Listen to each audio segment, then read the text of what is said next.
Hai guys, bertemu lagi dengan saya di sini. Apa kabar kalian semua? Semoga selalu sehat ya. Kita bersama.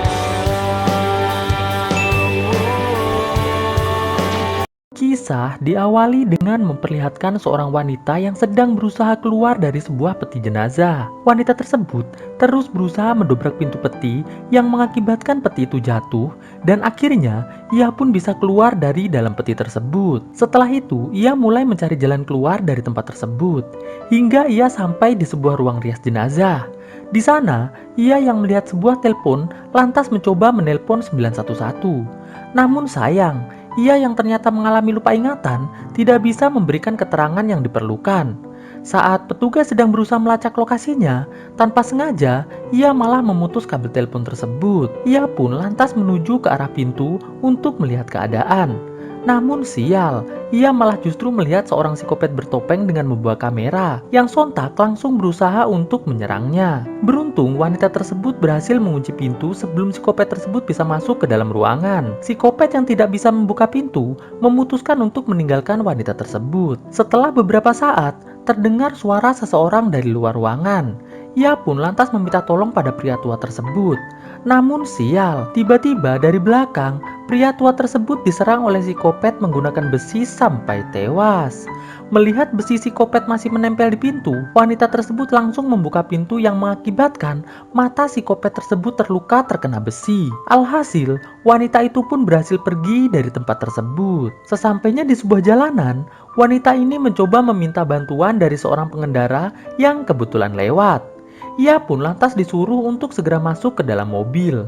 Di sini, pria yang bernama Tucker ini mulai bertanya nama dan tujuan dari wanita tersebut. Namun, wanita tersebut hanya mengatakan bahwa ia sama sekali tidak ingat siapa sebenarnya dirinya. Mendengar hal itu, Tucker pun lantas memanggil wanita tersebut dengan nama Princess atau Putri. Setelah itu, Tucker yang melihat Putri masih dalam kondisi bingung, memutuskan untuk membawanya pulang ke rumah. Sesampainya di rumah, istri Tucker yang bernama Cindy mulai memarahi Tucker dikarenakan telah membawa seorang wanita cantik ke rumahnya. Di sini Tucker berusaha menjelaskan pada istrinya bahwa ia hanya berniat untuk menolong wanita yang bernama Putri tersebut. Tucker pun berjanji setelah matahari terbit, ia akan membawa Putri ke kantor polisi. Cindy yang memahami kalau kantor polisi letaknya sangat jauh dan membutuhkan waktu lebih dari 2 jam, akhirnya mengizinkan Putri untuk tinggal sementara di rumahnya. Setelah itu, Cindy pun mulai menemui Putri lalu mengajaknya untuk berbincang. Di sini, Putri mulai menceritakan kebingungannya tentang apa yang sebenarnya terjadi. Mendengar Putri bingung, Tucker dan Cindy pun juga ikut bingung.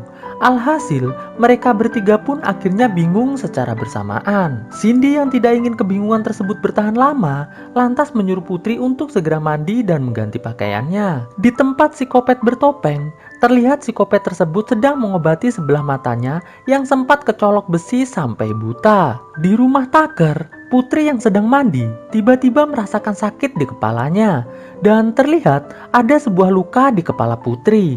Putri yang berteriak kesakitan langsung dihampiri oleh Cindy untuk ditenangkan. Beberapa jam kemudian, saat Cindy telah tertidur, Tucker yang sedang duduk santuy di kamarnya mendengar suara kaki Putri yang terus mengetuk-ketuk meja. Tucker pun lantas menghampiri Putri sembari bertanya, "Ada apa, Put? Kok berisik banget sih?" Putri pun menjawab bahwa ia tidak bisa tidur dikarenakan masih merasa bingung dan ketakutan. Tucker pun lantas mencoba menenangkan Putri dengan mengatakan bahwa bersamanya semua akan baik-baik saja. Mendengar hal itu, Putri pun nampak mulai tersenyum. Tucker yang melihat Putri sudah tenang langsung berpamitan untuk masuk kembali ke dalam kamarnya. Namun sial, kamarnya malah terkunci. Tucker yang merasa ada yang tidak beres langsung mendobrak pintu tersebut. Dan benar saja, ternyata Cindy sedang akan dihabisi oleh psikopat bertopeng. Tucker dan Putri pun langsung segera keluar untuk menghentikan psikopat tersebut. Namun sial, psikopat yang tidak punya perasaan langsung menyerang Cindy tepat di depan suaminya sampai tewas. Melihat hal itu, Putri lantas mengajak Tucker untuk segera pergi dari tempat tersebut. Tucker yang yakin bahwa ia akan kalah jika menyerang psikopat tersebut karena ia tidak punya senjata, akhirnya menuruti ajakan Putri untuk lari pergi dari tempat tersebut. Di tengah perjalanan, Tucker yang terus saja menangis diajak oleh Putri untuk mampir di salah satu rumah warga yang mereka temui pertama kali untuk meminjam telepon. Sesampainya di sebuah rumah, Putri pun mulai mengetuk pintu. Terlihat seorang pria bernama Bobby bertanya, "Ada apa, sis?" Putri pun lantas mengatakan bahwa ia ingin meminjam telepon. Bobby lantas mengatakan bahwa ia tidak memiliki telepon, namun ia memiliki sebuah komputer yang bisa digunakan untuk mengirim email. Setelah Tucker dan Putri masuk, Putri lantas meminta pada Bobby agar mengirim email pada pihak kepolisian dikarenakan di luar sana ia dan Tucker sedang dikejar oleh seorang psikopat. Bobby pun mulai mengirimkan email. Namun saat Putri sedang menuju ke toilet, Tucker mulai menyuruh Bobby untuk mencari informasi mengenai seorang psikopat bertopeng yang selalu membawa kamera di pundaknya. Alhasil ketemu.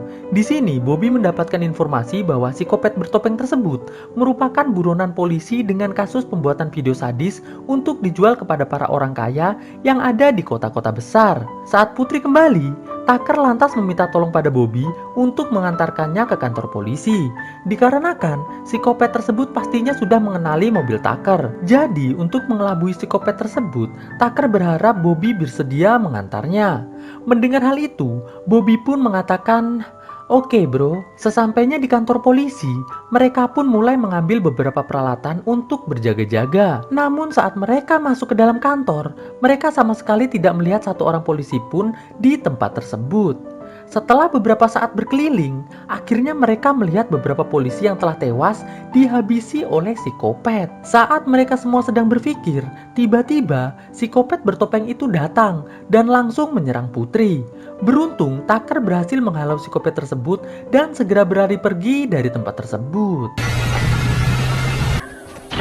Di dalam mobil, nampak Putri yang mendapatkan luka di lengannya terus merintih kesakitan.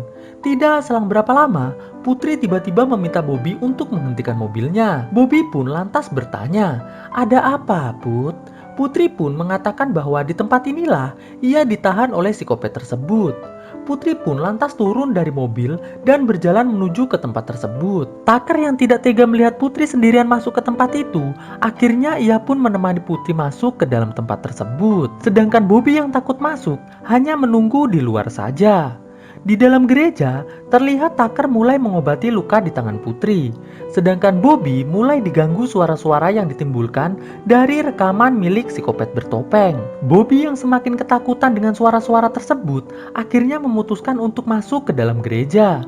Setelah beberapa saat mengobrol, Tucker yang teringat bahwa sebenarnya ia memiliki sebuah senjata tembakan di rumahnya, memutuskan untuk pulang ke rumah dan mengambilnya. Setelah Tucker pergi, Putri mengajak Bobby untuk keluar dari gereja dan bersembunyi di luar saja. Dikarenakan jika terlalu lama di dalam gereja, ditakutkan psikopat itu akan kembali lagi. Sesampainya Tucker di rumah, ia yang melihat jenazah istrinya sudah tidak ada di rumahnya, mulai marah-marah. Setelah beberapa saat menangis sedih, Tucker pun langsung mengambil senjatanya dan segera kembali menuju ke gereja. Sedangkan Bobby dan Putri yang sembunyi di semak-semak sambil mengawasi psikopat yang sedang beraktivitas di luar gereja, tiba-tiba tidak sengaja membuat suara di semak-semak tersebut. Alhasil, psikopat yang mengetahui keberadaan mereka langsung berusaha mengejarnya. Bobby yang melihat psikopat tersebut hanya mengejar Putri yang masuk ke dalam gudang, mulai mencoba menarik perhatian psikopat tersebut. Namun hal itu sia-sia. Psikopat itu tetap fokus mengejar Putri. Di dalam gudang, nampak Putri bersembunyi di balik sebuah peti. Namun sial, Putri yang terkejut dengan jenazah-jenazah yang ada di sana, akhirnya berhasil ditangkap oleh psikopat yang langsung membuat Putri pingsan. Di luar gudang, nampak Bobby terus memanggil nama Putri tanpa bisa masuk karena gudang tersebut telah dikunci oleh psikopat bertopeng. Putri yang baru sadar mendapati dirinya telah kembali terkurung di dalam sebuah peti. Di luar gudang, Tucker yang baru datang langsung diajak oleh Bobby untuk masuk ke dalam gudang. Sedangkan di dalam gudang, nampak psikopat tersebut mulai merekam Putri melalui lubang yang ada di peti tersebut. Tidak selang berapa lama, Tucker dan Bobby yang berusaha masuk langsung menyerang psikopat tersebut menggunakan tembakan sampai tumbang. Setelah itu, mereka berdua pun mulai mencari Putri dengan memeriksa satu persatu peti jenazah yang ada di tempat tersebut. Setelah mereka berhasil menemukan Putri, Bobby yang melihat ada kunci kunci mobil milik psikopat, langsung menggunakan mobil tersebut untuk pergi dari tempat tersebut. Di dalam mobil, Bobby yang menemukan ponsel psikopat lantas mencoba menelpon 911. Namun sial, ternyata ponsel tersebut terkunci dan diberi password. Di dalam gudang, psikopat bertopeng yang ternyata masih hidup terlihat membuka topengnya dan mulai mengobati luka yang ada di tubuhnya. Sesampainya Putri dan kawan-kawan di rumah Bobby, nampak Bobby yang sedang membuka bagasi menemukan jenazah istri Tucker di dalam bagasi tersebut. Tucker pun lantas turun untuk melihatnya. Sedangkan Putri yang menemukan kamera milik psikopat mulai melihat rekaman yang ada di dalam kamera tersebut. Di sini akhirnya terungkap sebuah fakta bahwa pria tua di awal kisah tadi merupakan teman dari psikopat tersebut. Namun karena pria tua itu sudah muak dengan pekerjaannya, maka dari itu psikopat bertopeng itu pun langsung menyerangnya sampai tewas. Saat Bobby dan Tucker sedang mengurus jenazah Cindy, Putri yang merasa bahwa psikopat tersebut hanya mengejar dirinya, memutuskan untuk pergi sendiri dari tempat tersebut. Di gereja, psikopat yang telah kembali segar langsung kembali mencari keberadaan Putri. Sesampainya Putri di sebuah minimarket, Putri yang mau keluar mobil malah kekunci. Jadi guys, ternyata psikopat bertopeng ini bisa mengendalikan kunci mobil dari jarak jauh menggunakan remote control yang sangat modern. Putri yang melihat ada dua pemuda yang akan berbelanja mulai berteriak dan mengklaksonnya, berharap mendapatkan pertolongan. Namun dua pemuda yang menganggap Putri merupakan wanita yang aneh hanya mengabaikannya. Tidak selang berapa lama, psikopat bertopeng yang baru datang langsung masuk ke mobil untuk menghabisi Putri. Namun saat psikopat tersebut tahu bahwa baterai kameranya sudah habis, ia pun lantas menyuruh Putri untuk membeli baterai di dalam minimarket tersebut. Di dalam minimarket, saat dua pemuda yang bernama Rob dan Ton ini hendak membayar, nampak Putri menyela antrian mereka. Rob dan Ton yang merupakan anak baik-baik lantas memilih untuk menyingkir terlebih dahulu. Di sini Putri mengatakan pada kasir yang bernama Budi bahwa di luar ada seseorang yang sedang akan menghabisinya. Mendengar hal itu, tanpa pikir panjang, Budi lantas mengambil senjatanya dan segera menuju keluar minimarket. Rob dan Ton nampak cukup bingung dengan apa yang telah terjadi. Sesampainya Budi di luar minimarket, Budi lantas mengarahkan senjatanya ke arah psikopat. Namun psikopat yang yakin Budi tidak akan berani menyerangnya, langsung menyergap Budi dan menyerangnya sampai tewas. Melihat hal itu, Ton yang ketakutan lantas berlari menuju ke gudang belakang untuk mencari senjata. Di luar minimarket, nampak Tucker dan Bobby yang baru sampai langsung bergegas menuju ke pintu minimarket. Sedangkan Ton yang berada di gudang tiba-tiba langsung diserang oleh psikopat sampai tewas. Bobby dan Tucker yang baru masuk ke minimarket langsung bertanya kemana perginya psikopat tersebut. Rob yang sadar Ton tidak kembali langsung menuju ke gudang. Rob yang menemukan bekas darah di lantai akhirnya meyakini bahwa Ton pasti sudah tewas. Di dalam minimarket, nampak Bobby mulai meracik sebuah senjata dengan mencampurkan air keras dengan sebuah lem di sebuah botol lem. Tidak selang berapa lama, tiba-tiba lampu padam. Bobby yang ingin memeriksa apa yang telah terjadi, tiba-tiba langsung diserang oleh psikopat bertopeng sampai tewas. Melihat hal itu, Rob langsung segera lari keluar, sedangkan Tucker yang kehabisan peluru langsung menyerang psikopat tersebut menggunakan besi. Namun sial, dalam pertarungan tersebut, Tucker kalah dan harus tewas dengan hati yang kecewa. Putri yang ketakutan langsung masuk ke dalam lemari pendingin. Psikopat yang tidak bisa menjangkau Putri lantas mencoba mencari cara lain. Putri yang melihat psikopat itu sedang berpikir lantas mulai memaki psikopat tersebut. Psikopat itu pun lantas memberikan kameranya pada Putri. Putri pun lantas melihat sebuah rekaman yang menjelaskan bahwa sebenarnya Putri merupakan seorang wanita penyedia jasa perawatan cacing. Namun saat Putri hendak merawat cacing milik psikopat, psikopat tersebut malah langsung menyerang Putri sampai pingsan. Dan hal itulah yang menyebabkan Putri lupa ingatan. Jadi guys, ternyata psikopat ini hanya memburu wanita penyedia jasa perawatan cacing saja. Mengetahui hal itu, Putri yang sadar bahwa ia tidak pantas diselamatkan oleh orang-orang baik seperti Tucker dan Bobby, mengatakan pada psikopat itu bahwa ia siap dihabisi sekarang juga. Namun saat psikopat itu hendak menyerangnya, Putri yang kembali melawan akhirnya berhasil membuka topeng psikopat tersebut. Psikopat yang tidak ingin wajahnya terlihat langsung mengambil lem dan menyiramkan lem tersebut ke topengnya. Namun sial, ternyata lem yang dipakai oleh psikopat tersebut adalah lem yang telah dicampur air keras oleh Bobby. Alhasil, psikopat itu pun akhirnya tewas dengan hati yang kecewa. Putri pun lantas keluar dari lemari pendingin dan langsung menyerang psikopat yang telah tewas tersebut menggunakan pentungan sampai hancur. Setelah itu, ia pun tak lupa mengucapkan terima kasih kepada jenazah Tucker dan langsung menuju keluar minimarket. Sesampainya di luar, Putri lantas masuk ke mobil Rob, lalu mengatakan pada Rob bahwa ia siap dibawa Rob kemanapun Rob mau. Dikarenakan, kini ia sudah tidak tahu lagi harus pergi kemana. Di sini, Rob yang masih berduka atas meninggalnya Ton mengatakan bahwa ia akan membawa Putri ke kontrakannya dan berusaha untuk hidup bahagia bersamanya. Alhasil mereka berdua pun langsung pergi dari minimarket tersebut. Cerita dimulai dengan memperlihatkan seorang gadis penggemar film psikopat bernama Amanda. Amanda ini memiliki bentuk hidung yang tidak biasa, sehingga sejak kecil ia sering mendapatkan perlakuan kurang baik dari lingkungannya. Bahkan kakak kandungnya pun merasa terganggu dengan penampilan Amanda tersebut. Oh ya, Amanda ini tinggal bersama kakaknya di sebuah apartemen milik orang tua mereka. Tapi nanti aja saya kenalin kakaknya ya guys. Kita lanjut dulu, karena kakaknya belum nongol di awal-awal gini.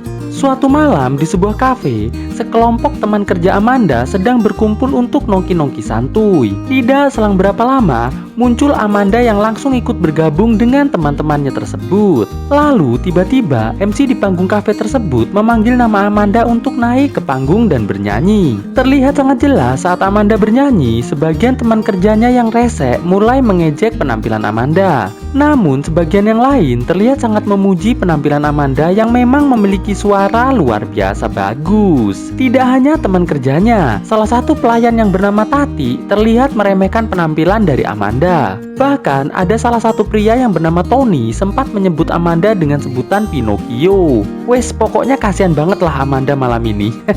Kena ejek-ejekan sama orang yang gak dikenal loh guys. Parah gak?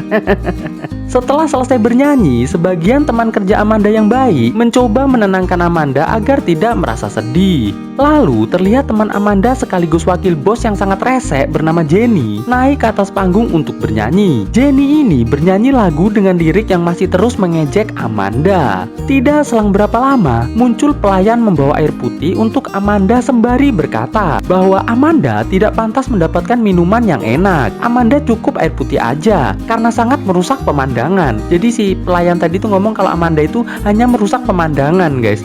Parah betul pokoknya.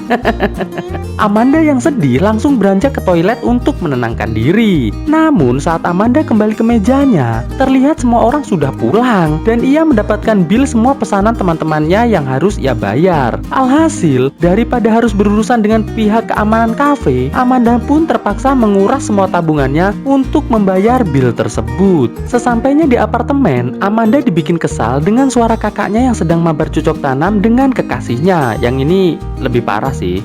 Soalnya suaranya kenceng banget ini kakaknya, alay gitu loh pokoknya. Karena terlalu berisik dan terlalu alay, sampai-sampai Amanda pun tak bisa tidur semalaman. Suaranya bener-bener kacau guys ya. Suaranya terlalu kayak betul-betul menikmati gitu. Pagi harinya saat sarapan, Amanda yang melihat kekasih kakaknya yang bernama Dave muncul, mulai menyapanya dan sedikit mengobrol santuy. Sampai akhirnya Dave pun pergi karena harus bekerja guys. Nah, ini dia kakaknya Amanda yang bernama Rina. Di sini, Rina menyarankan pada Amanda agar Amanda merubah penampilannya dengan melakukan operasi plastik. Karena menurut Rina, penampilan Amanda sudah sangat mengganggu pemandangan. Rina mengatakan bahwa ia memiliki kenalan dokter yang sangat murah, namun hasilnya sangatlah tidak murahan.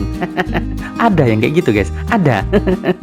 Di kantor, terlihat Jenny yang merupakan wakil bos sedang ngomelin seorang karyawan teladan yang telah bekerja sangat baik. Namun Jenny inginnya semua karyawan harus santai dan gak perlu ngoyo katanya. Jadi karyawan-karyawan yang teladan yang kerjanya baik itu malah dimarahin sama Jenny. Parah kan?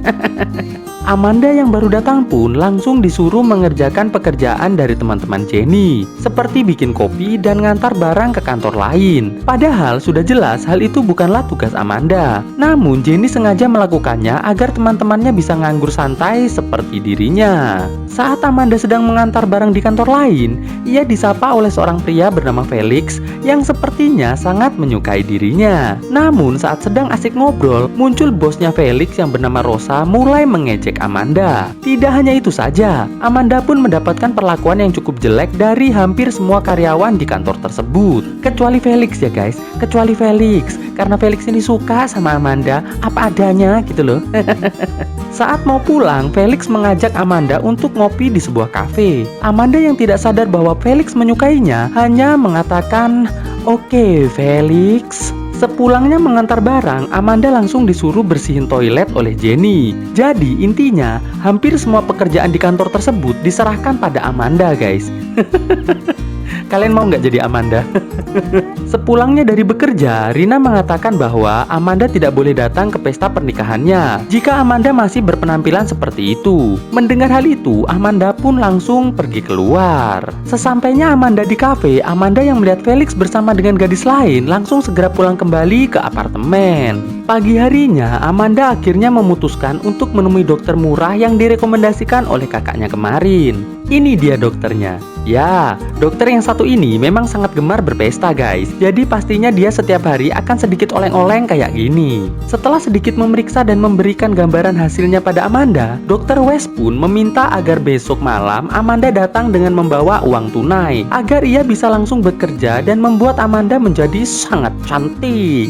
Esok malamnya terlihat dokter West datang dalam keadaan yang kembali oleng nih guys. Dan operasi Amanda pun dimulai. Saat sedang bekerja, Dr. West didatangi beberapa pria penagih hutang. Karena Dr. West belum bisa bayar hutang, akhirnya ia pun harus dikeplain sampai rebahan. Sementara itu, salah satu penagih hutang yang melihat Amanda masih belum siuman, langsung mengacak-ngacak pekerjaan Dr. West. Sampai kacau abis guys ya. Jadi Amanda ini diacak-acak guys ya. Setelah para penagih hutang itu pergi, Dr. West yang melihat keadaan Amanda sudah tidak bisa diperbaiki lagi, memutuskan menelpon keluarganya untuk diajak pergi meninggalkan kota tersebut. Ketika Amanda siuman, ia mulai mencari keberadaan Dr. West. Dan alangkah terkejutnya Amanda saat melihat di cermin, penampilannya sangat tidak cocok sama sekali.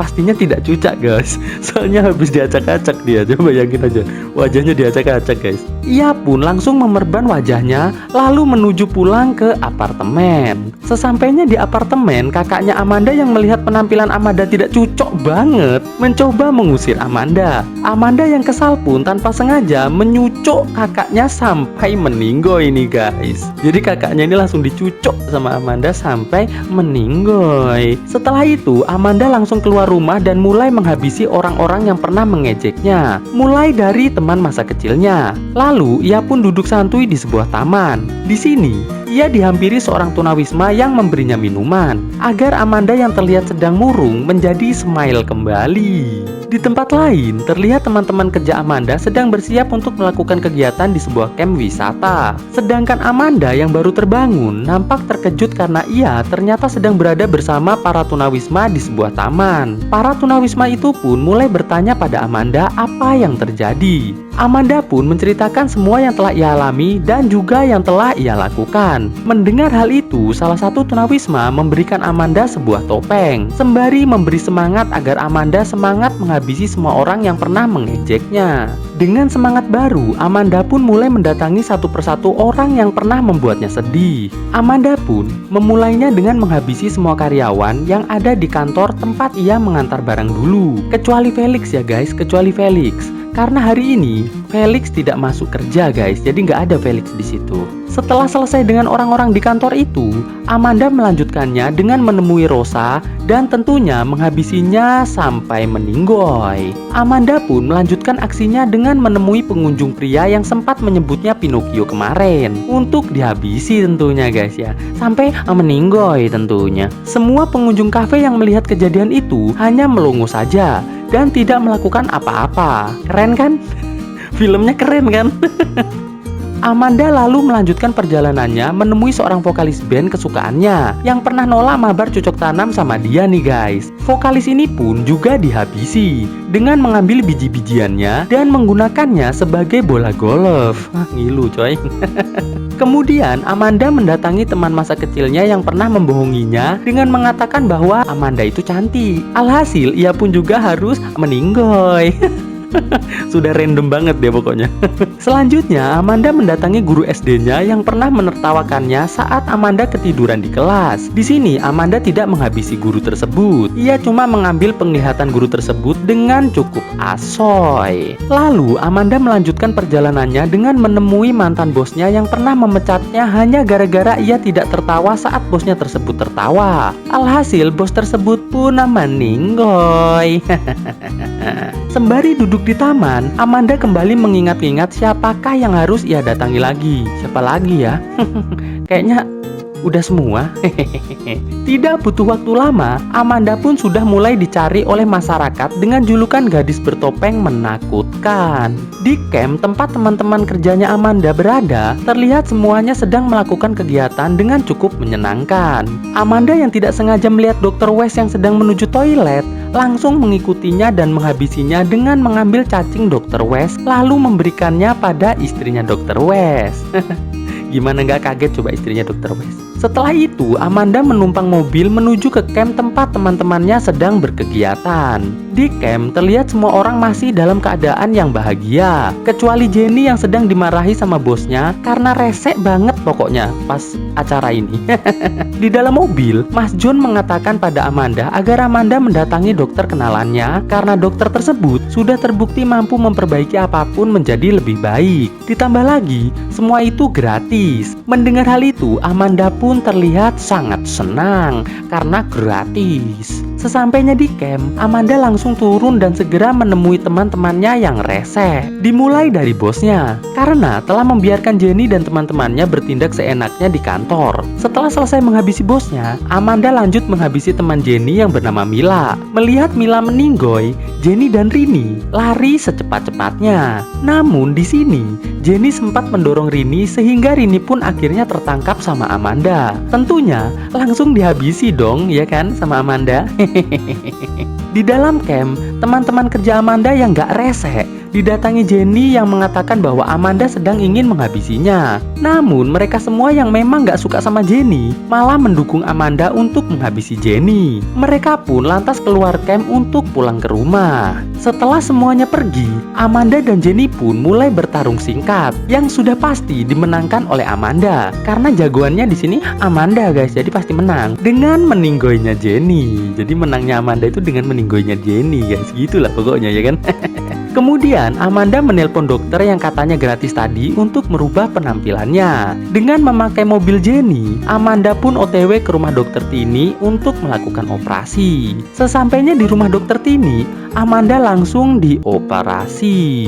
Setelah 3 bulan, terlihat Amanda menjadi sangat cantik. Tidak selang berapa lama, anak dokter Tini yang bernama Felix datang bersama seorang gadis. Amanda pun langsung menemuinya. Di sini Felix memperkenalkan adiknya pada Amanda. Felix pun langsung mengatakan cintanya pada Amanda. Dan tentunya Amanda senang banget dong. Hehehe. Kisah dimulai dengan memperlihatkan seorang gadis bernama Jill yang sedang diberitahu oleh polisi bahwa 3 temannya termasuk kekasihnya yang bernama Adam telah meninggal dunia. Mengetahui hal tersebut, nampak Jill sangat terkejut. Lalu, polisi pun juga mengatakan bahwa ia telah menemukan kamera Adam yang berisikan rekaman semua kejadian yang telah menimpa Adam dan teman-temannya. Kemudian, polisi mulai memperlihatkan isi dari rekaman milik Adam. Terlihat, Adam yang sangat hobi merekam kegiatan Jill terus mengarahkan kameranya ke arah Jill. Bahkan saat sedang melakukan push rank keduniawian yang pastinya menggunakan gaya freestyle, Adam masih saja terus merekamnya. Oh ya, sekedar informasi nih guys, Jill ini merupakan gadis yang sangat berlebihan saat melakukan push rank. Jadi setiap push rank, ia mampu membuat Adam bagaikan naik ke surga dan tentunya sampai lumes banget si Adam ini guys. Setelah Adam kembali sadar dan mendapatkan lagi tenaganya, Jill kembali mengajaknya push rank sampai Adam kembali lumes selumes-luemesnya guys. Setelah itu, mereka berdua pun menuju ke sebuah restoran untuk mengembalikan tenaga yang telah hilang, agar bisa kembali melakukan perpusrengan lagi. Di restoran, nampak ada beberapa pelanggan yang melaporkan kegiatan Adam yang terus merekam di restoran tersebut. Alhasil, Adam dan Jill pun langsung diusir dari restoran tersebut. Setelah sampai di parkiran, Jill yang kembali ingin melakukan pushrank langsung menyuruh Adam untuk segera login dan melakukan pushrank bersamanya di mobil. Namun belum saja selesai, tiba-tiba ada orang yang menonton mereka berdua sambil tertawa. Alhasil,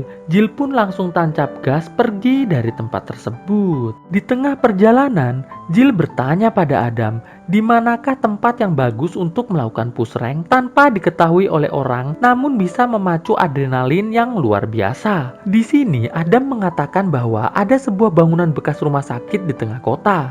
Namun tempat tersebut sudah lama ditutup oleh polisi. Jill yang penasaran langsung mengajak Adam masuk ke bangunan bekas rumah sakit tersebut. Awalnya Adam menolak, namun karena Adam khawatir dengan Jill yang nekat masuk ke halaman bangunan tersebut, alhasil Adam pun ikut masuk. Sesampainya di depan pintu masuk bangunan, Adam kembali mengajak Jill untuk pulang saja.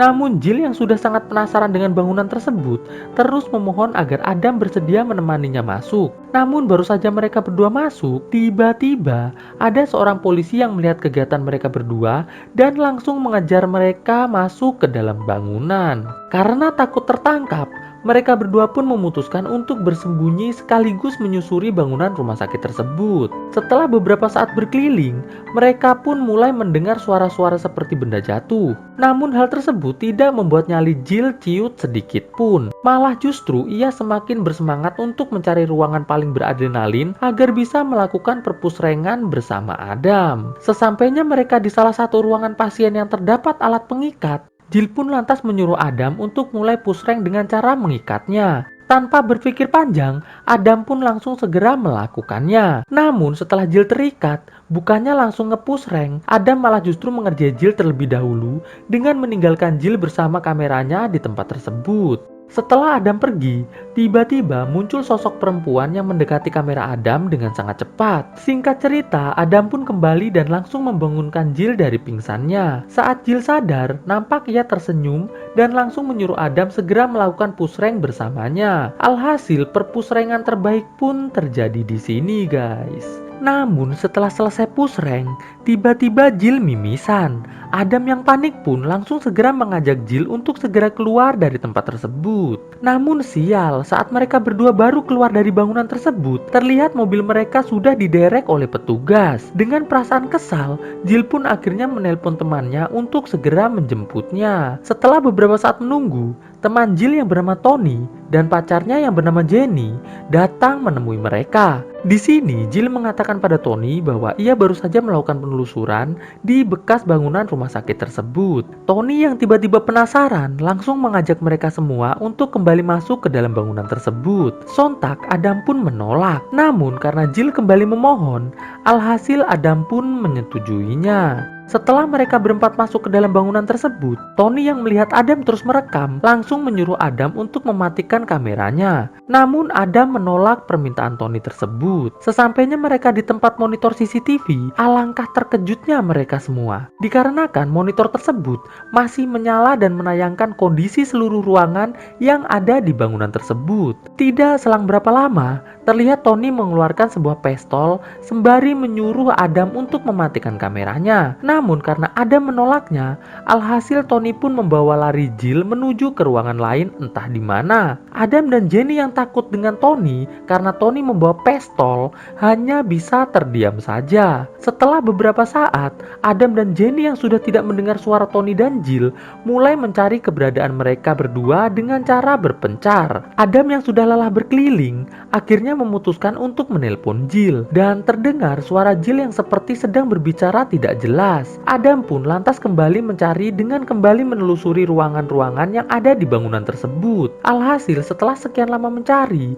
Adam pun berhasil menemukan Jill yang sepertinya sedang mengalami kesurupan. Adam yang tidak menyadari hal itu langsung bertanya pada Jill tentang keberadaan Tony dan juga Jenny. Jill pun menjawab bahwa ia tidak tahu. Adam pun lantas mengajak Jill untuk segera keluar dari tempat tersebut. Namun mereka berdua malah tersesat. Saat mereka berdua sudah semakin bingung, Adam kembali bertanya pada Jill tentang keberadaan Tony dan juga Jenny. Jill pun tetap mengatakan bahwa ia tidak tahu. Mereka pun kembali meneruskan perjalanan untuk mencari jalan keluar dari bangunan tersebut. Hingga pada akhirnya mereka berdua sampai di sebuah ruangan bekas pasien. Di sini Jill menemukan sebuah berkas pasien perempuan dengan keterangan telah melakukan bundir di rumah sakit tersebut. Dari fotonya, nampak pasien tersebut adalah hantu yang sedang merasuki Jill. Adam pun lantas mengajak Jill untuk segera kembali mencari jalan keluar. Namun Jill mengatakan bahwa ia tidak ingin keluar dari tempat tersebut. Malah ia menyuruh Adam segera pergi sendirian dan meninggalkan Jill tetap di tempat itu. Tidak selang berapa lama,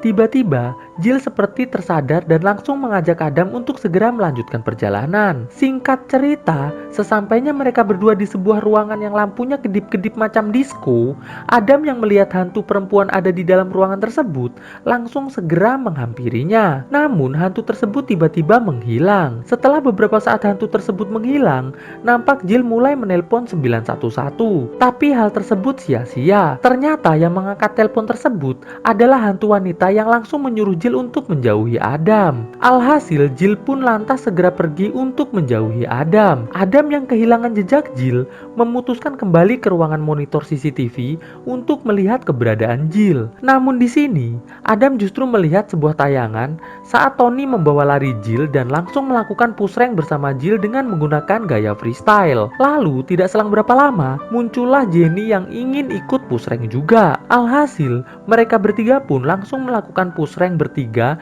dengan durasi yang cukup lama. Lalu tiba-tiba Jill mengambil pistol milik Tony dan langsung menggunakannya untuk menewaskan Tony dan juga Jenny yang sedang asik push rank bersamanya. Adam yang melihat hal tersebut nampak sangat terkejut sekaligus kaget terheran-heran nih guys. Setelah itu, Adam pun kembali mencari Jill untuk ia ajak segera keluar dari tempat tersebut. Di sini kita bisa melihat bahwa Adam begitu sangat mencintai Jill sehingga ia masih tetap mencari keberadaan Jill meskipun ia tahu bahwa ia telah dikhianati. Singkat cerita, akhirnya Adam bertemu kembali dengan Jill. Di sini, Jill memohon pada Adam agar Adam mematikan kameranya. Namun karena Adam terus menolak, alhasil Jill pun dengan sangat marahnya langsung mengambil pistol dan membuat Adam meninggal dunia. Di sini sebelum Adam meninggal dunia, ia sempat mengatakan bahwa ia masih tetap sangat mencintai Jill walaupun ia harus meninggal dunia di tangan Jill. Setelah itu, kita diperlihatkan sebuah rekaman dari masa lalu tentang hantu perempuan yang merasuki Jill. Jadi ternyata hantu tersebut meninggalnya bukan karena bundir guys, tapi karena digasken sama seorang dokter yang sedang menanganinya sampai meninggal. Di akhir cerita kita diperlihatkan Jill dan Pak Polisi yang menangani kasusnya di awal cerita tadi sedang melakukan push rank di sebuah kamar hotel agar Jill bisa terbebas dari jerat hukum. Namun saat sedang asik push rank, Jill tiba-tiba memakan timun suri polisi tersebut sampai COD dengan malaikat. Chip adalah seorang pemuda yang sangat bucin. Terlihat di sini Chip sedang menatap Lisa pacarnya dengan penuh rasa kasih sayang. Saat mereka bangun, terlihat tubuh Chip mengalami beberapa luka yang ia dapat saat bercocok tanam dengan Lisa. Ketika Lisa keluar dari kamar mandi, Lisa mengatakan bahwa hari ini ia harus bercocok tanam dengan seorang pria gemuk bernama Ken agar bisa mendapatkan uang. Lalu seketika wajah Chip terlihat sedih. Ia mengatakan bahwa sebenarnya ia tidak suka melihat Lisa bekerja seperti ini. Namun Lisa berkata, kita tidak punya pilihan lain, karena jika hanya mengandalkan penghasilan Chip sebagai tukang sedot WC, pastinya tidak akan cukup. Lisa pun lantas mencoba menenangkan hati Chip, dengan mengatakan bahwa Chip jauh lebih besar dari milik Ken, jadi Chip tidak perlu cemburu. Ketika Chip mulai terlihat tenang, Lisa pun lantas bersiap-siap untuk pergi. Singkat cerita, terlihat Chip yang baru pulang kerja melihat Lisa yang sudah berada di kamar dengan memegang 2 buah pistol yang diarahkan ke arah Chip. Chip pun bertanya, dari mana Lisa bisa mendapatkan pistol tersebut? Lisa pun menjawab bahwa ia mendapatkannya dari kakaknya yang bernama Dwayne. Lalu Chip bertanya, untuk apa pistol tersebut? Lisa pun berkata bahwa ia akan jawab pertanyaan dari Chip setelah Chip memberikan sedikit cocok tanam padanya. Setelah Lisa puas, Lisa pun bercerita untuk apa pistol tersebut. Jadi saat Lisa tadi dicocok tanami oleh Ken, sebelum pulang Ken menunjukkan sejumlah uang pada Lisa, yaitu sebesar $68.000 yang ia taruh di sebuah brankas. Seketika saat itu Lisa mempunyai ide untuk merampok Ken malam ini bersama dengan Chip, karena ia ingin hidup dengan Chip seperti orang normal pada umumnya. Awalnya Chip menolak karena ia tidak mau melukai siapapun. Namun setelah Lisa mengatakan bahwa kita tidak akan melukai siapapun, kita hanya akan mencurinya setelah Ken tertidur. Mendengar hal tersebut, Chip pun lantas menyetujuinya.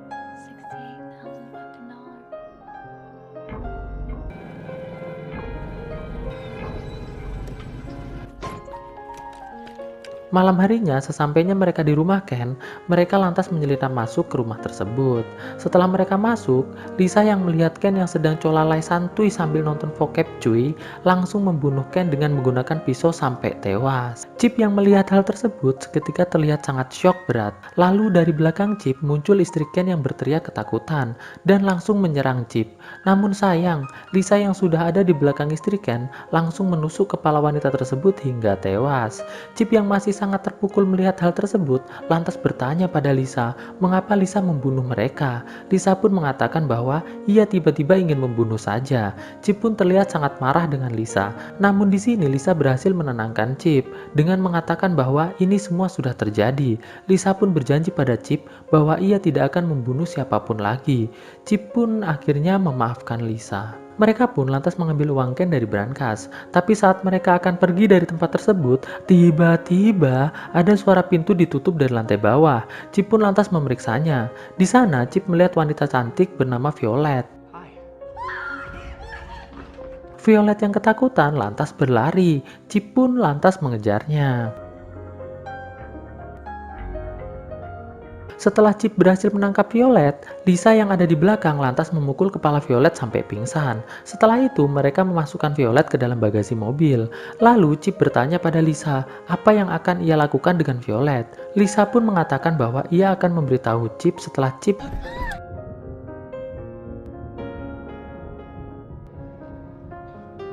Setelah selesai, mereka pun pergi dari tempat tersebut. Di dalam mobil, Lisa mengatakan bahwa ia akan menjual Violet pada kakaknya. Sesampainya di rumah Dwayne, Lisa menyuruh Chip untuk tetap menunggu di mobil, sedangkan Lisa akan masuk ke rumah Dwayne sendirian. Singkat cerita, karena Lisa tidak keluar-keluar, Chip pun lantas menyusul masuk ke rumah Dwayne. Di dalam sana, Chip melihat Lisa dan Dwayne yang sedang melihat video psikopat. Chip yang marah pun lantas mengajak Lisa ke ruangan lain untuk mengobrol. Namun sesampainya di ruangan lain, bukannya mengobrol, Chip yang melihat di ruangan tersebut banyak sekali jeroan manusia yang diawetkan, merasa mulai ketakutan. Karena ia akhirnya sadar bahwa ternyata Dwayne adalah seorang psikopat, pengumpul, dan penjual jeroan. Chip pun berusaha mencari cara bagaimana caranya ia bisa kabur dari tempat tersebut. Chip lantas mengatakan pada Lisa agar mengizinkan ia keluar untuk mengambil Violet. Namun Lisa yang merasakan keanehan dari sikap Chip memutuskan untuk ikut dengan Chip keluar mengambil Violet. Di luar rumah Dwayne, Chip yang melihat Lisa sedang membuka bagasi lantas memberanikan diri untuk memukul kepala Lisa hingga terjatuh. Lisa yang marah pun mengatakan bahwa jika Chip ingin putus dengannya, ia tidak akan rela. Lalu tiba-tiba ada orang yang melintas di sana ingin menolong Lisa. Chip yang panik pun lantas melepaskan tembakan untuk menakuti orang tersebut. Saat perhatian Chip teralihkan, Lisa lantas menyerang Chip hingga jatuh. Namun saat Lisa hendak memukul Chip, tiba-tiba Lisa malah pingsan. Dan tidak selang berapa lama, Dwayne pun keluar dengan membawa pedang, hendak menyerang Chip. Chip yang sangat ketakutan langsung menembak Dwayne. Alhasil, Dwayne pun terkapar.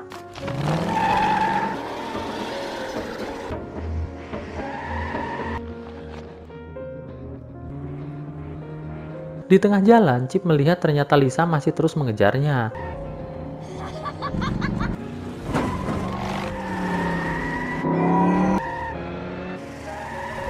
Namun di sini Lisa malah menabrak pohon. Terlihat Chip melanjutkan perjalanan dengan wajah yang terlihat senang. Tidak selang berapa lama, ternyata Lisa sudah berada di belakang Chip kembali. Kali ini Lisa memaksa Chip untuk berhenti dengan menodongkan pistolnya ke arah Chip. Chip yang tidak memiliki pilihan lain akhirnya menuruti kemauan Lisa tersebut.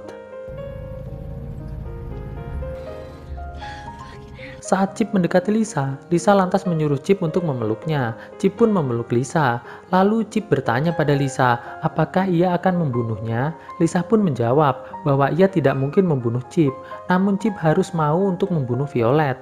Saat Chip berjalan menuju arah mobilnya untuk mengeluarkan Violet dari bagasi, tiba-tiba Lisa malah pingsan kembali.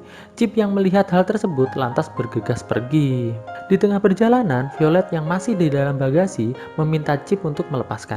Chip pun segera melakukannya. Dan perjalanan pun dilanjutkan dengan Violet yang kini duduk di sebelahnya. Di dalam mobil, Violet mengatakan bahwa ia telah mendengar semua pembicaraan Chip dengan Lisa, dan ia menyimpulkan bahwa Chip adalah orang yang baik. Singkat cerita, Chip yang melihat bensinnya habis, lantas menepi untuk mengisinya. Karena di pom tersebut ada tulisan harus membayar dahulu sebelum mengisi, Chip pun lantas masuk ke dalam toko untuk membayarnya terlebih dahulu. Di dalam toko, Chip bertemu dengan gadis penjaga toko bernama Monica. Monica mengatakan bahwa harga bensinnya $40. Namun saat Chip mengeluarkan amplop dan mengambil uang untuk membayar bensin tersebut, tiba-tiba Monica meminta pada Chip uang sebesar $200 sambil sedikit mengancam pada Chip. Chip yang tidak ingin membuat keributan lantas memberikan uang $200 pada Monica. Tapi tiba-tiba Violet datang dan mengancam balik Monica. Monica pun akhirnya hanya mengambil $40 lalu membiarkan Chip dan Violet pergi dari tempat tersebut. Saat sedang mengisi bensin, Violet mengatakan pada Chip, jika Chip tidak ingin dikendalikan oleh seorang wanita, Chip harus berani mengatakan tidak. Lalu mereka pun pergi dari tempat tersebut. Singkat cerita, sampailah Chip dan Violet di sebuah penginapan. Di dalam kamar, Violet mengatakan bahwa sebenarnya ia adalah asisten pribadi dari Ken, dan pada malam Chip merampok di rumah Ken, ia saat itu sedang lembur di rumah Ken. Chip yang mendengar hal tersebut lantas meminta maaf pada Violet atas semua kejadian yang terjadi malam ini, dan mereka pun lantas bercocok tanam dengan cukup santuy. Pagi harinya, Chip yang bangun kesiangan melihat Violet sudah tidak ada di sana. Ia pun melihat uang, mobil, dan pakaiannya pun sudah menghilang juga. Terlihat Chip pun merasa sangat tertipu dan sangat panik. Lalu ia melihat ada darah di kamar mandi. Saat ia masuk ke kamar mandi, alangkah terkejutnya ia karena melihat Violet telah tewas dengan sayatan di lehernya. Chip pun terlihat sangat terpukul melihat hal tersebut. Ia yang mengira bahwa semua ini adalah perbuatan Lisa, lantas mengambil handuk dan menuju ke ruangan resepsionis motel. Di sana, ia meminjam telepon untuk menghubungi Lisa. Namun saat ia berbicara dengan Lisa, Lisa nampak sangat marah dengan Chip dengan mengatakan bahwa ia akan mencari Chip sampai ketemu, lalu membunuh Violet. Chip yang mendengar hal tersebut lantas menutup teleponnya, lalu bertanya pada petugas motel, apakah petugas tersebut tahu jika ada orang yang semalam masuk ke kamarnya. Petugas tersebut mengatakan bahwa semalam ada wanita yang berdandan emo bersama teman-temannya masuk ke kamar Chip dan mengadakan pesta. Mendengar hal tersebut, akhirnya Chip pun sadar bahwa semalam ia pasti dibius oleh Monica dan teman-temannya. Chip pun lantas meminta maaf pada petugas hotel tersebut lalu memukul dan mengikatnya. Setelah itu, ia mencari pakaian yang ada di ruangan tersebut lalu memakainya, dan Chip pun pergi dari tempat tersebut dengan membawa mobil milik petugas hotel.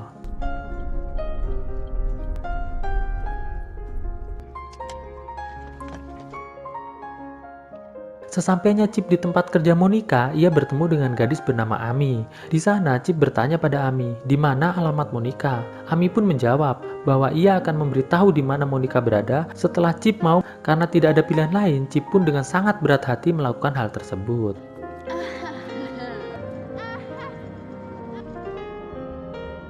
Setelah mendapatkan alamat Monica, dengan menahan muntah, Chip pun lantas pergi menuju rumah Monica. Sesampainya Chip di rumah Monica, dengan bersenjatakan stick golf, ia berjalan menuju rumah Monica. Namun, sesampainya ia di depan pintu, ia malah justru ditodong senjata oleh Leroy.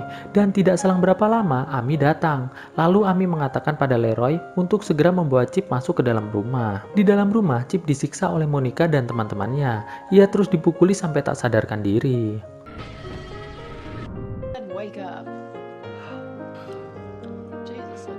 Singkat cerita, Chip dibangunkan oleh Lisa. Monica yang baru keluar dari kamar lantas bertanya pada Lisa bagaimana Lisa bisa masuk ke rumahnya. Lisa pun menjawab bahwa ia adalah dewa kematian untuk Monica dan teman-temannya. Leroy pun lantas menodongkan pistolnya ke arah Lisa. Lalu tiba-tiba Dwayne datang dan langsung membunuh Leroy dengan sangat brutal. Lalu membunuh teman-teman Monica yang lainnya. Lisa pun bertanya pada Monica, di mana Monica menyembunyikan uangnya. Monica pun memberitahukannya pada Lisa. Setelah itu Dwayne meminta pada Lisa agar diizinkan masuk ke kamar bersama Monica dan Amy untuk sedikit menikmati waktu. Lisa pun mengizinkannya dan Dwayne pun masuk ke kamar. Lisa lantas bertanya pada Chip, di mana Violet? Chip pun menjawab bahwa Violet telah dibunuh oleh mereka semua. Lalu Lisa mengatakan pada Chip bahwa ia sangat mencintai Chip.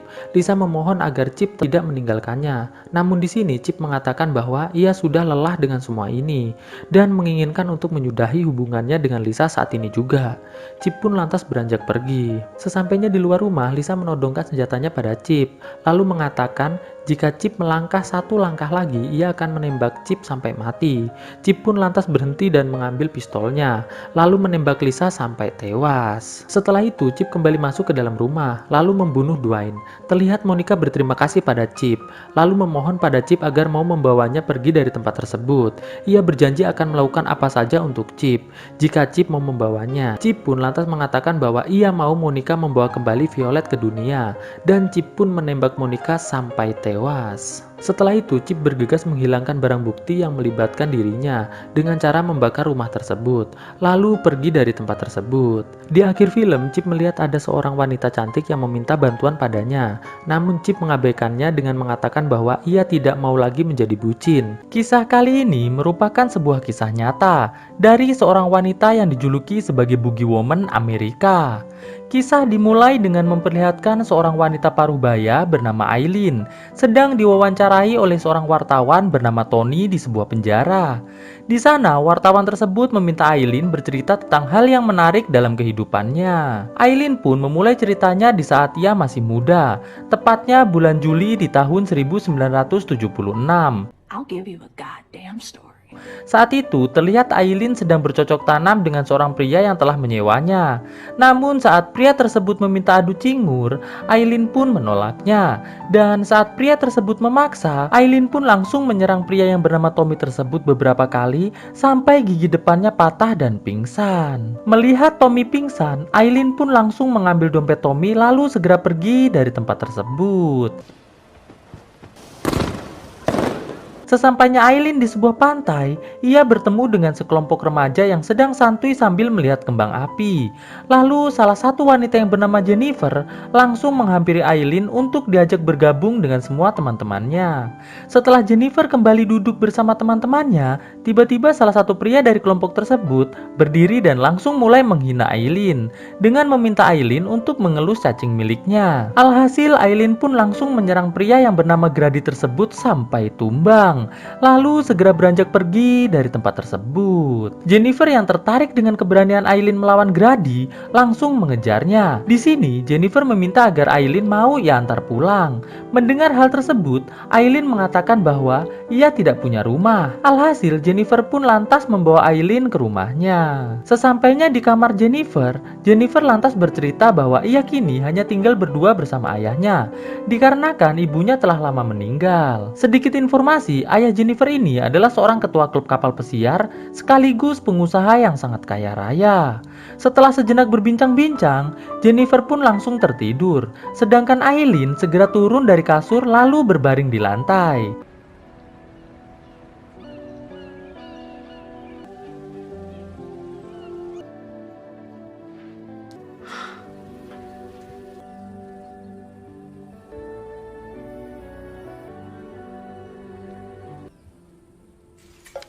Pagi harinya, ayah Jennifer yang bernama Lewis cukup terkejut melihat Aileen yang sedang memakai baju milik ibunya Jennifer. Jennifer yang melihat hal tersebut lantas bertanya, dari mana Aileen mendapatkan baju tersebut? Aileen pun mengatakan bahwa ia mendapatkan baju tersebut dari kamar mandi. Mendengar hal tersebut, Jennifer pun meminta agar Aileen mengganti bajunya dengan baju milik Jennifer. Namun saat Aileen hendak menggantinya, Lewis melarangnya, dikarenakan ia sangat menyukai Aileen memakai baju milik istrinya istrinya tersebut. Jennifer pun lantas memperkenalkan Aileen pada ayahnya, dan terlihat Lewis mulai sangat menyukai Aileen dikarenakan Aileen ini sangat pandai membuat kelucuan-kelucuan yang cukup lucu. Setelah Lewis pergi, Jennifer mengatakan pada Aileen bahwa ia sangat berterima kasih pada Aileen dikarenakan Aileen telah berhasil membuat ayahnya yang selama ini murung bisa kembali tertawa bahagia. Jennifer pun menambahkan bahwa ia sangat berharap Aileen mau tinggal di rumah tersebut lebih lama. Mendengar hal tersebut, Aileen pun mengatakan, "Baiklah, Jen." Beberapa hari kemudian, di suatu malam, terlihat Jennifer yang baru pulang jalan-jalan bersama pacarnya yang bernama Mead melihat baju ayahnya di depan tangga. Mereka berdua pun langsung beranjak menuju kamar Lewis. Dan alangkah terkejutnya Jennifer, ternyata ayahnya sedang asik bercocok tanam bersama Aileen dengan menggunakan gaya freestyle. Singkat cerita, 2 minggu kemudian, Lewis dan Aileen akhirnya menikah. Terlihat sahabat sekaligus pengacara Lewis yang bernama Victor merasa sangat kecewa dengan pernikahan Lewis tersebut. Malam harinya, terlihat Jennifer sedang mengemasi barang-barangnya untuk ia bawa ke rumah khusus tamu milik ayahnya.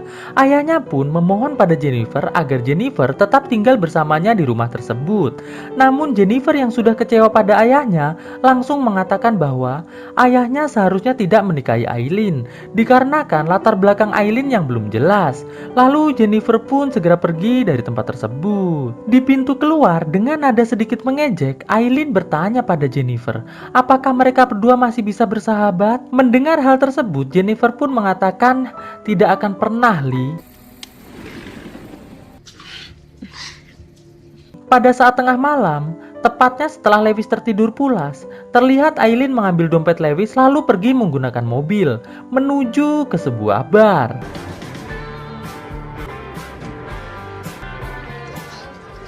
Di dalam bar tersebut, Aileen mulai minum minuman asoy sambil mengobrol dengan salah satu pria di sebelahnya.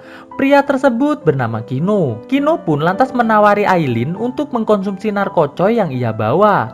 Alhasil mereka pun keluar bar untuk mengkonsumsinya. Namun Kino yang melihat Aileen sedikit oleng, langsung berusaha untuk memperkasosnya. Dan sial untuk Kino, Aileen yang merupakan wanita kuat, langsung menyerang Kino menggunakan pisau sampai tumbang. Pemilik bar yang ternyata adalah pelanggan Aileen di awal kisah tadi langsung melaporkan Aileen kepada polisi. Alhasil Aileen pun ditangkap oleh polisi. Pagi harinya saat Aileen disidang, ia diberikan vonis bebas dengan jaminan dari Lewis. Sesampainya di rumah, Aileen langsung meminta maaf pada Lewis atas semua permasalahan yang telah terjadi. Lewis pun lantas menunjukkan sebuah koran yang di dalamnya nampak foto pernikahan mereka berdua. Melihat hal tersebut, Aileen pun nampak cukup panik dan Lewis pun mengatakan agar mulai sekarang Aileen mulai menjaga perilakunya. Beberapa hari kemudian, terlihat Lewis bersama dengan Aileen sedang bersiap-siap untuk berlayar menggunakan kapal pesiar. Tidak selang berapa lama, Victor bersama anaknya yang bernama Mead datang dan mengatakan bahwa ia ingin ikut berlayar juga. Lewis pun mempersilahkan Victor dan Mead untuk naik ke kapal. Lalu datang Grady yang merupakan adik dari Mead mengatakan bahwa ia juga ingin bergabung.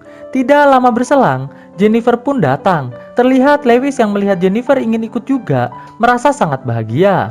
Dan mereka pun mulai berlayar mengarungi lautan. Di tengah laut, saat Aileen pergi ke kamar mandi untuk buang air kecil, terlihat Victor mengatakan pada Lewis bahwa ia kini sedang mencari informasi tentang latar belakang Aileen.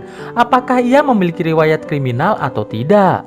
Grady yang melihat Aileen ke kamar mandi langsung beranjak untuk menyusulnya. Di dalam lambung kapal, Grady yang berusaha kembali memperkasos Aileen langsung diancam oleh Aileen menggunakan obeng sampai Grady ngompol. Di sini Aileen mengatakan bahwa jika ia melihat Grady lagi, maka ia tidak akan segan-segan untuk menghabisi Grady saat itu juga. Setelah Grady ampun-ampun, Aileen pun langsung keluar dari lambung kapal dan mengajak Lewis untuk segera pulang ke rumah.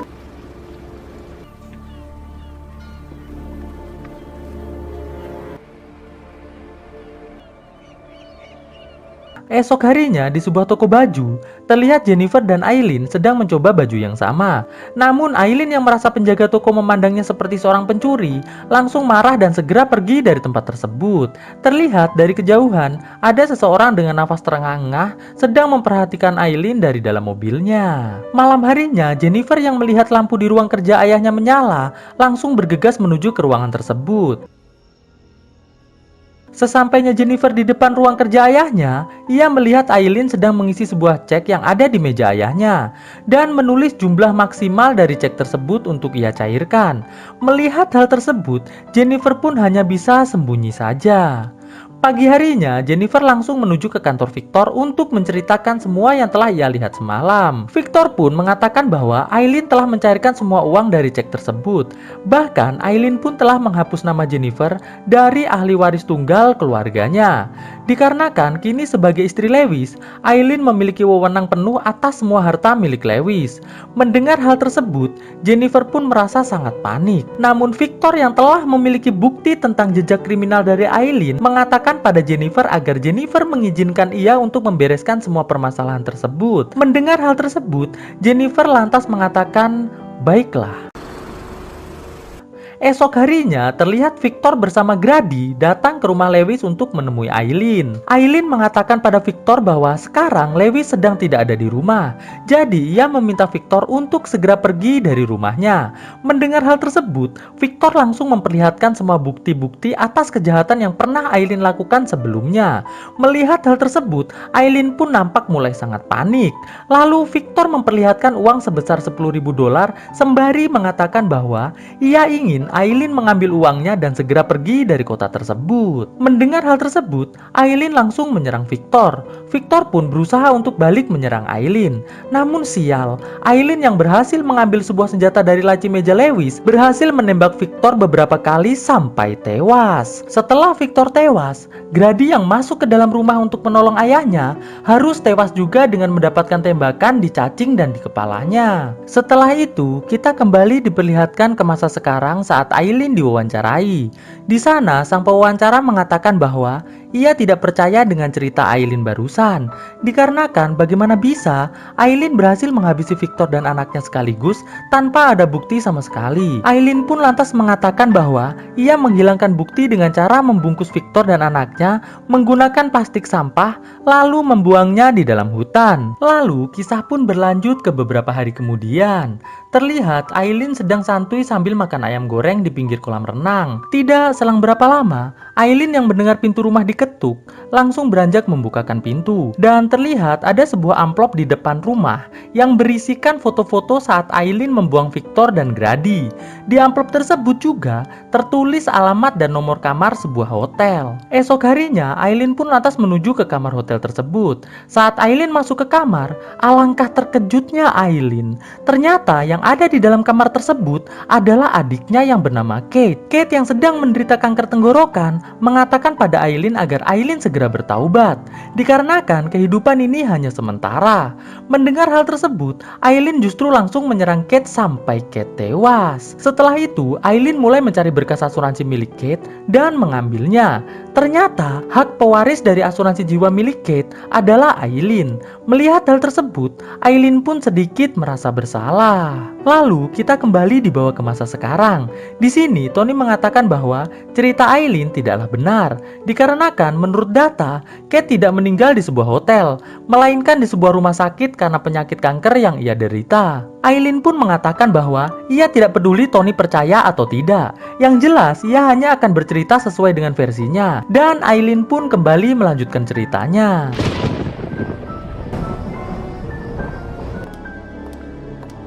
Suatu malam, terlihat Aileen mendatangi sebuah bank dan mengatakan pada petugas bank bahwa ia ingin menutup semua tabungan milik Lewis dan mencairkan semua uangnya. Di tempat lain, terlihat Jennifer dan Mead yang telah mendapatkan informasi mengenai ibu dari Aileen langsung menuju ke sebuah kafe tempat ibu Aileen bekerja. Di sana, ibu Aileen mengatakan bahwa sejak kecil Aileen memiliki sifat yang sama seperti ayahnya, yaitu kejam. Ibunya pun mengatakan bahwa Aileen memiliki penyakit delusi yang cukup parah. Selain itu, Aileen juga adalah wanita yang sangat tangguh dan berbahaya.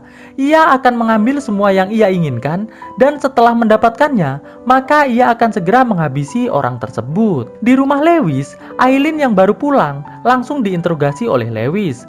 Lewis mengatakan bahwa tadi pagi ia mendapatkan telepon dari bank yang mengatakan bahwa seluruh tabungannya telah dicairkan oleh Aileen. Mendengar hal tersebut, Aileen pun lantas mengatakan bahwa bukan ia yang telah melakukannya, melainkan Jennifer lah yang telah melakukannya. Mendengar hal tersebut, Lewis lantas mengatakan bahwa beberapa hari yang lalu ia bersama Jennifer telah memindahkan 99% tabungannya ke bank lain. Jadi yang telah dicairkan Aileen sekarang hanya 1% dari tabungannya saja. Mendengar hal tersebut, Aileen pun mulai mencoba merayu Lewis agar mau memaafkannya. Namun Lewis yang sudah kecewa lantas menyuruh Aileen untuk segera pergi dari rumahnya. Mendengar hal tersebut, Aileen pun langsung menyerang Lewis sampai tumbang. Tidak selang berapa lama, Jennifer bersama Mead yang baru pulang langsung bergegas masuk ke dalam rumah. Jennifer yang melihat ayahnya berbaring di lantai langsung berusaha menolongnya. Namun saat Jennifer dan Mead akan mengangkat tubuh Lewis, tiba-tiba Aileen muncul dan langsung mengatakan bahwa ia telah menghabisi Victor dan juga Grady. Dan kini ia akan segera membuat Mead dan Jennifer masuk ke dalam penjara. Mendengar hal tersebut, Mead pun langsung menyerang Aileen sampai pingsan. Setelah itu, mereka pun langsung membawa Lewis menuju ke mobil untuk dibawa ke rumah sakit. Namun di tengah perjalanan, Jennifer mengatakan bahwa ia ingin masuk kembali ke dalam rumah untuk mengurus Aileen. Awalnya Mead melarang, namun karena Jennifer langsung berlari masuk, alhasil Mead pun membiarkannya. Di dalam rumah, Jennifer pun langsung menyerang Aileen dengan cara mendorongnya menggunakan kayu sampai masuk ke dalam kolam renang. Di kolam renang, Aileen pun berteriak-teriak meminta tolong kepada Jennifer karena ia tidak bisa berenang. Jennifer yang merasa kasihan langsung mengulurkan tangannya. Namun bukannya naik ke permukaan, Aileen malah justru menarik dan menenggelamkan Jennifer sampai tewas. Melihat Jennifer telah tewas, Aileen pun langsung pergi dari tempat tersebut.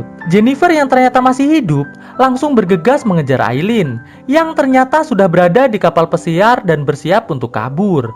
Aileen yang melihat Jennifer datang langsung menghunuskan senjatanya ke arah Jennifer. Namun saat Aileen hendak menembak, Lewis yang melihat hal tersebut langsung membuka layar kapalnya, dan hal tersebut otomatis membuat Aileen yang sedang berdiri di dekat layar langsung terjatuh ke lautan. Singkat cerita, Aileen yang ternyata selamat dari kejadian tersebut mulai kembali mencari mangsa. Namun sial, saat ia memberhentikan sebuah mobil dan masuk ke dalam mobil tersebut, ternyata mobil tersebut milik dari Tommy yang tadi di awal cerita sempat kehilangan giginya karena diserang oleh Aileen. Alhasil, Tommy pun langsung menyerang Aileen sampai wajahnya menjadi seperti sekarang ini. Kembali ke ruang wawancara, Tony mengatakan pada Aileen bahwa ia sama sekali tidak mempercayai semua kisah yang diceritakan oleh Aileen. Mendengar hal tersebut, Aileen pun langsung mengamuk. Alhasil, penjaga langsung membawanya keluar dari ruang wawancara menuju ke ruang eksekusi. Karena hari ini merupakan hari eksekusi untuk Aileen dengan cara diberikan suntikan. Dan film pun akhirnya selesai.